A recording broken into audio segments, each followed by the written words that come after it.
નમસ્કાર દર્શક મિત્રો, હોટલાઇન ન્યૂઝની સાથે હું છું સોનલ. આપણી સાથે જોડાઈ ચૂક્યા છે સ્ટુડિયોની અંદર હિમાંશુભાઈ ભટ્ટ, કે જેઓ જાણીતા વરિષ્ઠ પત્રકાર છે. હિમાંશુભાઈ, આપનું સ્વાગત છે અમારા સ્ટુડિયોમાં.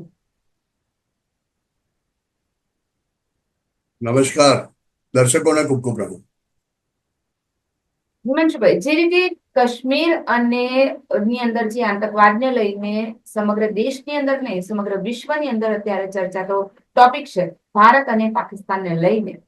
હવે સમગ્ર દેશના લોકોની પ્રતિક્રિયા આપી રહી છે. વિપક્ષ પણ ક્યાંક ને ક્યાંક હવે એવું કહી રહી છે કે સરકાર ગમે તે એક્શન લે, અમે એમની સાથે છીએ. હવે રહી વાત ત્યાંના કાશ્મીરની સ્થાનિક લોકોની, એ લોકો શરૂઆતમાં આપણી સાથે હતા, એવું કહી રહ્યા હતા કે આમાં ક્યાંક ને ક્યાંક હવે આતંકવાદને નાથવાની ભારત સરકાર એક્શન લેવાની જરૂર છે. પણ જે રીતના રિએક્શન અને જે રીતની પ્રતિક્રિયા સામે આવી રહી છે, ત્યાંના જે સ્થાનિક મુસ્લિમો છે એ એવું કહી રહ્યા છે, અમે હિન્દુ પછી છીએ, પહેલા મુસલમાન છીએ, એટલે અમે મુસલમાન તો રહેવાના જ, અમે પાકિસ્તાનની સાથે છીએ. શું આ પ્રતિક્રિયા મુદ્દે આપનું શું કહેવું છે? મુસલમાન હોય એની સામે આપણને કોઈ વાંધો નથી. જો એક વાત બરાબર સમજો, મેં કહ્યું તું પહેલા પણ આજે પણ કહું છું કે કૂતરું હોય, કૂતરાની પૂંછડી વાંકી તે વાંકી છે. તમે ગમે તેટલી જમીનમાં દાટી દો અને પછી કાઢો તો પણ એ પૂંછડી તો વાંકી જ રહેવાની. હા, એવી વાત છે. કહેવાતા સુડો સેક્યુલરો આને વર્ષોથી દબાવવાની કોશિશ કરતા હતા. આ વાતને દબાવવાની કોશિશ. હવે તમે કાશ્મીરી મુસલમાનોની વાત કરી. મારા સીધા કેટલાક સવાલો છે. દર્શક મિત્રો, આ વસ્તુ બરાબર સમજી જવાની છે. જો એક જમાનામાં આપણા પ્રધાનમંત્રી સબકા સાથ, સબકા વિકાસ, સબકા વિશ્વાસ નામનું સૂત્ર આપ્યું હતું. નરેન્દ્રભાઈ મોદીએ કહ્યું હતું સબકા સાથ, સબકા વિકાસ, સબકા વિશ્વાસ. એ વિશ્વાસ જીતવાના, પ્રેમ જીતવાના પ્રતીક રૂપે ભારત સરકારે જેટલા પૈસા જમ્મુ કાશ્મીરની અંદર વિકાસ પાછળ ખર્ચ્યા છે કે ભાઈ ચાલો એ લોકો દેશની મુખ્ય ધારા સાથે જોડાઈ જાય, એટલા માટે શ્રીનગરમાં મોલ બનાવો, શ્રીનગરમાં સિનેમા હોલ બનાવો, કાશ્મીરમાં જોઈએ એટલી રેલવે બનાવો, ટનલો બનાવો, ફલાણું બનાવો, ઢીકણું બનાવો, અને જેટલો વિકાસ જમ્મુ અને કાશ્મીરનો અને ખાસ કરીને કાશ્મીર વેલીનો કર્યો છે તેટલો વિકાસ દેશની અંદર બીજા કોઈ પણ પ્રદેશનો કર્યો નથી. વાર્ષિક ધોરણે 55,000 કરોડ રૂપિયા નરેન્દ્રભાઈ મોદીની સરકાર આવીને એ પહેલા કહેવાતો ફારૂક અબ્દુલ્લા કોના લઈ જતો હતો ખબર છે તમને? પૈસા કાશ્મીર માટે અપાયેલી રકમ લઈ જતો હતો અને એ એમના ખિસ્સામાં ગઈ છે ક્યાંક. તમને એ ખબર છે હિન્દુઓને કે તમારું વૈષ્ણો દેવી ટ્રસ્ટનો પરમેનન્ટ ટ્રસ્ટી હતો એ શેખ અબ્દુલ્લા. એ ટ્રસ્ટના આવતા પૈસામાંથી એને જમ્મુ અને કાશ્મીર સરકારના પગાર ચૂકવ્યા છે. એ પછી પણ આપણામાં સમજમાં આવી કહેવાતા સેક્યુલરો કે અમારી તો ભાઈ ગંગા જમની તહેજીબ છે. અરે ભાઈ, શેની ગંગા જમની તહેજીબ? અમન કી આશા. એટલે તમારે એ કંઈ પણ કરે, તમાચો મારે તો બીજો ગાલ ધરવાનો, ભાઈ એ નીતિ ચાલી ગઈ. બાપુએ એક જમાનામાં એ વાત કરી હતી, પણ આજનું ભારત બદલાઈ ચૂકેલું ભારત છે. આજનું ભારત એ નવું ભારત બની રહ્યું છે. ઇન્ડિયાથી હિન્દુસ્તાનમાંથી ભારત બની રહ્યું છે. આ વસ્તુ બરાબર સમજો. અંગ્રેજો માટે આપણે ઇન્ડિયા હતા, તેમાંથી આ કેટલાક કહેવાતા સુડો સેક્યુલરિસ્ટે હિન્દુસ્તાન બનાવ્યું. હિન્દુસ્તાન એટલે શું? કે ગંગા જમની તહેજીબ. હિન્દુ તો મોટો ભાઈ, તો એ ચલાવી લે, એ બધું કહ્યું. આજે હિન્દુસ્તાનમાંથી ભારત બનવા તરફ ભારત જઈ રહ્યું છે. આજે આપણે 4.3 ટ્રિલિયનની ઇકોનોમી છેલ્લા 11 વર્ષમાં બને. એનું મુખ્ય કારણ એ જ છે કે આપણે કામ કર્યું. અને આ કહેવાતું ઇમ્પોર્ટન્સ, એક જમાનો જ્યારે એવો હતો કે જ્યારે 100 રૂપિયા આવે ને તે પ્રધાનમંત્રી પોતે કહેતા 85 પૈસા તો ખાઈ જતા કોંગ્રેસીઓ, 15 પૈસા લોકો સુધી પહોંચતા. તો વધારે મહત્વનું એ છે કે 100 રૂપિયા ખર્ચાતા ને તો એમાંથી 85 રૂપિયા 15% લોકો માટે ખર્ચા, અને 85% લોકોને ખાલી 15 રૂપિયા મળતા. આને કારણે આ છેલ્લા 10-12 વર્ષની અંદર લોકોમાં એ ભાન આવવા માંડ્યું છે. કાશ્મીરની વાત કરીએ તો એવું કેમ, મને કહો ને, એવું કેમ કે જ્યાં સુધી રાષ્ટ્રપતિ શાસન હતું ત્યાં સુધી કાશ્મીરમાં બધી મોટી ઘટનાઓ બની નથી? કેમ કે બધાને ખબર હતું કે હવે કોઈ પણ ઘટનાને અંજામ આપશું આપણે તો આવીને આ લેફ્ટનન્ટ ગવર્નર મનોજ સિન્હા બહુ મારશે, મારા ઘરને ઉજાડી નાખશે, મને ગમે ત્યાંથી પકડીને ઠાર મારશે, એ ડર હતો. પણ જેવી સ્થાનિક કોંગ્રેસીઓની, સ્થાનિક લોકોની સરકાર આવી એટલે પાછી ઘટનાઓ શરૂ થઈ ગઈ. આ બધાને કારણે એક વસ્તુ બરાબર સમજવાની જરૂર છે કે તમે આ પહેલગામની ઘટનામાં જઈ આવેલા, હવે તો લોકો બોલતા થયા, લોકોને પૂછો, લોકો કહેશે તમને કે પેલો પોડી વાળો હોય એને તમારા જીવની કઈ પડી નથી, એને એના પૈસાની પડી છે. એ લોકો કેન્ડલ લાઇટ માર્ચ કાઢે છે કાશ્મીરમાં, પણ તમે આખી કેન્ડલ લાઇટ માર્ચ શાંતિથી વિડીયો ઉતારેલો એનો અને એ વિડીયો જુઓ તો તમને ખબર પડે મોટા ભાગના લોકો કેન્ડલ લઈને હસતા હોય છે. અને કોઈના મોતના મલાજામાં જાઓ તો હસી શકો તમે. આ કાશ્મીરીઓએ તો એમની હેસિયત બતાવી દીધી છે. મને બહુ સ્પષ્ટ શબ્દોમાં કહેવા દો, 1990 જ કંઈક એ લોકો હમણાં પણ એ લોકોને તક મળે તો ફરીથી કરે. આજે ટુરિસ્ટોને ખતમ કરવાની જે નીતિ, જો એ લોકોને ધંધો જોઈએ છે, ટુરિઝમ જોઈએ છે, પણ ટુરિસ્ટના સ્વરૂપમાં હિન્દુઓ આવે તે એ લોકોથી સહન થતું નથી. હું બહુ વિવાદાસ્પદ વાત કહું છું, પણ એક વસ્તુ સમજવાની જરૂર છે આજે કે આપણે એમ સમજી બેઠા છે કે કાશ્મીરમાં શાંતિ આવી ગઈ. સરકારે બહુ પ્રયત્નો કર્યા, એ લોકોને બહુ બધું આપ્યું, ભૌતિક વિકાસ એટલો બધો કરાવી દીધો ત્યાં આગળ, અને જેનાથી એમ થયું કે ત્યાં શાંતિ આવી ગઈ. પણ એ સુપરફિશિયલ પીસ છે, બહારી શાંતિ છે. અંદરથી હજુ પણ એ લોકો, જેમ તમે પૂછ્યું ને પહેલા કે અમે મુસલમાન છીએ એટલે અમે પાકિસ્તાન, મુસલમાન હોવું એ કોઈ ગુનો નથી. મુસલમાન હોઈ શકે છે,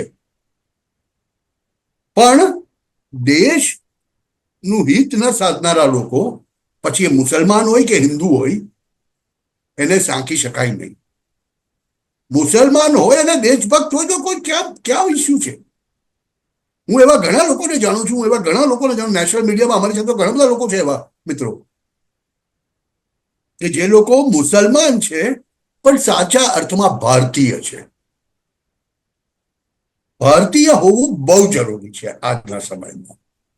અને એટલે જ એ જે પાકિસ્તાન તરફી વલણવાળા લોકો છે ને, એ લોકોને કાબુ રાખવા માટે હવે સમય આવી ગયો છે કે સરકાર સાચેમાં જ કડક હાથે કામ, અને એ લોકો ક્યારેય સુધરવાના નથી. બેન, 47 થી આપણે જોઈએ છીએ, 1990 પછી 2014 પછી તો એટલો બધો ભૌતિક વિકાસ થયો છે કાશ્મીરની અંદર. તમે જાઓ તો તમને ખબર પડે. તમે 2010માં જાઓ અને પછી 2024માં જાઓ તો તમને 14 વર્ષમાં જે શ્રીનગરનો જે વિકાસ થયો છે તે તમારી નજર સામે દેખાય. લોકોને રોજીરોટી મળતી થઈ ગઈ છે. એ લોકો ત્યાં આગળ જેટલા પૈસા કમાય છે તે કલ્પનાની બહાર છે. એવું કેમ કે શ્રીનગરની ફ્લાઇટની ટિકિટ એક જમાનામાં 16-18 રૂપિયાની ટિકિટ મળતી હતી. આજે 5,000માં એ ટિકિટ લેનારું કોઈ નથી. આ ઘટના પછી કાશ્મીરમાં 5 સ્ટાર હોટલના રૂમના મારા એક જાણીતા મિત્રએ 32,000 રૂપિયામાં રૂમ લીધો હતો. આજે એ 3200 રૂપિયામાં પણ કોઈ લેનાર નથી, કેમ કે ટુરિસ્ટ ભાગી ચૂક્યું છે. લોકોને સમજ પડવા માંડી છે કે સ્થાનિક લોકો અમને ક્યારે મારી નાખશે અમને ખબર જ નહીં પડે. ક્યારે કોઈ ષડયંત્ર રચાયેલું હશે અને એના ભાગરૂપે સામટા 50-100 હિન્દુ ટુરિસ્ટને ખતમ કરી દેવાશે, એ ખબર બી નહીં પડે. આ પહેલગામની જે વેલીમાં આ ઘટના બની તે વેલીને પ્રવાસીઓ માટે હજુ 20મી તારીખે જ ખુલ્લી મૂકી હતી, અને એમાં પણ રાજ્ય સરકારે કેન્દ્રીય સુરક્ષા દળોની કોઈ પરવાનગી લીધી નથી, અચાનક ખુલ્લી મૂકી દીધી. લોકો બૂમ પાડે છે ને ત્યાં સુરક્ષા કેમ નથી, સુરક્ષા કેમ નથી. એવા પણ રિપોર્ટ છે, એવા પણ વિડીયોઝ છે, અને એવા પણ જેના માટે વીત્યું છે કે એમ કહે છે કે અમે પોની ઉપર ગયા તો અમને જાણી જોઈને અમે 2 વાર પૂછ્યું કે ત્યાં સેફ ના હોય તો અમારે નથી જવું, તો હસીને અમને એ જ રસ્તે લઈ જવામાં આવે, અમને ત્યાં જ લઈ જવામાં. એટલે ટૂંકમાં કહેવાનો મારો મતલબ એ છે કે મુસલમાન હોવું એ ગુનો નથી, પણ દેશભક્ત ન હોવું, ભારતીય ન હોવું એ ગુનો છે.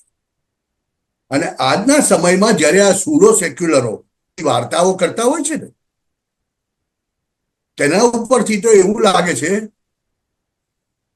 કે આ ઘટના પછી એવા સૂડો સેક્યુલરોને પણ પાઠ ભણાવવાનો સમય આવી ગયો છે. દેશના બધા લોકોએ ભેગા મળીને એ સૂડો સેક્યુલરોને પણ એક પાઠ ભણાવવો છે કે પહેલા દેશ અને પછી ધર્મ. આપણે બધાએ એક વાત બરાબર સમજવી પડશે કે દેશ પહેલા અને ધર્મ પછી.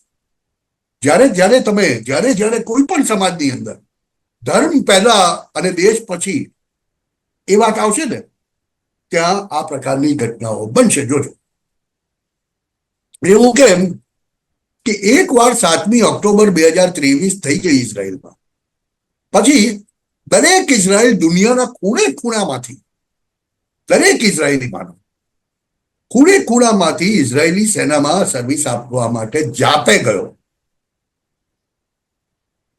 એને દેશદાઝ, અને દેશદાઝ આપણે સમજવી પડશે, શીખવી પડશે. આ સૂડો સેક્યુલરોને 2 તમાચા મારી અને કાશ્મીરી પ્રજાને તો પાઠ ભણાવવો જ પડે, પાઠ ભણાવવો જ પડે. એ લોકોને જો સીધે હાથે ન સમજતા હોય તો આપણે કહીએ ને કે કેડી આંગળીએ ઘી કાઢો, આંગળી ઊંધી કરીને ઘી કાઢો, બસ એ કરવું જ પડે. They should be thoughtless. આ જેવી રીતે ત્યાંના 7-8 આતંકીઓના ઘરો ઉડાવી દીધા છે ને, એવા દાખલા જ્યાં સુધી નહીં બેસાડીએ ને ત્યાં સુધી એ લોકો આતંકવાદને સહયોગ આપતા બંધ નહીં થાય.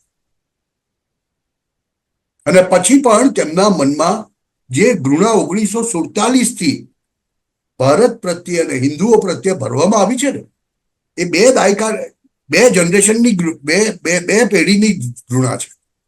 એ ઘૃણાને બહાર કાઢતા એક પેઢી તો જશે ને ભાઈ. બધું કઈ ઓવરનાઇટ જાદુની છડી નથી ફરવાની. નરેન્દ્ર મોદી પાસે જાદુની છડી નથી કે અમિત શાહ પાસે બી નથી. એ તો આખું જનરેશન જશે. 500 રૂપિયામાં પથ્થરો મારતા હતા, તેની સામે 1000 રૂપિયાની ટુરિઝમની કમાણી થવા માંડી છે. એ લોકોને એમના ટુરિઝમની પડી છે. એટલે જે પેલા કેન્ડલ માર્ચમાં આવ્યા હતા, એ લોકો નાગરિકો પ્રત્યે કોઈ પણ પ્રકારની ભાવનાને કારણે નહોતા આવ્યા. એ તો કમ્યુનલ લોકો છે ભાઈ, એ વાત આપણે સમજી જવી પડશે. અને એટલે કાશ્મીર જેવી જગ્યા ઉપર જઈને કાશ્મીરની ઇકોનોમીને વધારવા માટે આપણે આપણું યોગદાન આપવું હોય તો સૂડો સેક્યુલર બનીને આપો. ભારતીય તો નહીં કરે. ખૂબ ખૂબ આભાર અમારા સાથે જોડાવા બદલ. દર્શક મિત્રોને આટલી સરસ માહિતી આપી બદલ. તો દર્શક મિત્રો, જે રીતે હિમાંશુ સરે વાત કરી કે અત્યારે હાલ હવે એમને અસલી ચહેરો તો સામે આવ્યો છે, પરંતુ જમ્મુ કાશ્મીરના જે મુસલમાનો જે એવું કહી રહ્યા છે કે અમે હિન્દુ તો પછી છીએ, પહેલા અમારો ધર્મ પહેલા રહેશે અને એ જ સર્વોપરી રહેશે. અસલી ચહેરાની જયારે વાત કરવામાં આવે કે ક્યારેય પણ આવું આતંકવાદ જયારે પણ મોટી ઘટનાને અંજામ આપતા હોય ત્યારે કોઈ પણ સ્થાનિકોના સપોર્ટ વગર, સ્થાનિકોના જે સ્લીપર સેલો વગર ક્યારેય પણ આટલી મોટી ઘટના બની જ ના શકે. ના સપોર્ટ વગર ક્યારેય પણ આ શક્ય જ નથી. કારણ કે આ ઘટનાને અંજામ આપ્યા પણ 10 મિનિટની અંદર ત્યાંથી ગાયબ થઈ જવું એટલે ત્યાં ઘણા દિવસો પહેલાથી જ ત્યાં રેકી કરતા આવશે. ત્યાં એ લોકો ત્યાં રહેતા હશે, ખાવા પીવાની સગવડ, એમને છુપાવવાની સગવડથી માંડીને એમના હથિયારો જે સરહદ પાર સુધી પહોંચાડવા અને એ પણ આવી રીતે છૂટી રીતે ત્યાં પહોંચાડવાની જે વાત છે, એટલે આ સ્થાનિકોના સપોર્ટ વગર શક્ય જ નથી. સવાલ એ ઉભો થાય છે કે આપણે જે થાળીની અંદર ખાતા હોય એ જ થાળીમાં ક્યારેય પણ ટૂંકવું ના જોઈએ. એટલે હિન્દુ હોય કે મુસલમાન, એમનો ધર્મ પછી પહેલા તો એમને માનવ ધર્મ, એમને પહેલા પ્રથમ તો હિન્દુ છે એ ક્યારેય ન ભૂલવું જોઈએ. તમારું આ વિશે શું માનવું છે અમને કમેન્ટની અંદર જરૂરથી જણાવજો. જો તમને અમારો આ વિડીયો ગમ્યો હોય તો અમને સબસ્ક્રાઇબ કરજો. તો તમે અમને યુટ્યુબ પર જોઈ રહ્યા હોય તો અમારી ચેનલને સબસ્ક્રાઇબ કરજો. ફેસબુક પર જોઈ રહ્યા હોય તો તમને ફોલો કરજો. અમારા આ વિડીયોને લાઈક, શેર અને કમેન્ટ કરવાનું ચૂકશો નહીં. આવા જ નવા વિગત સાથે આપણે ફરી મળીશું. હાલ મને રજા આપજો.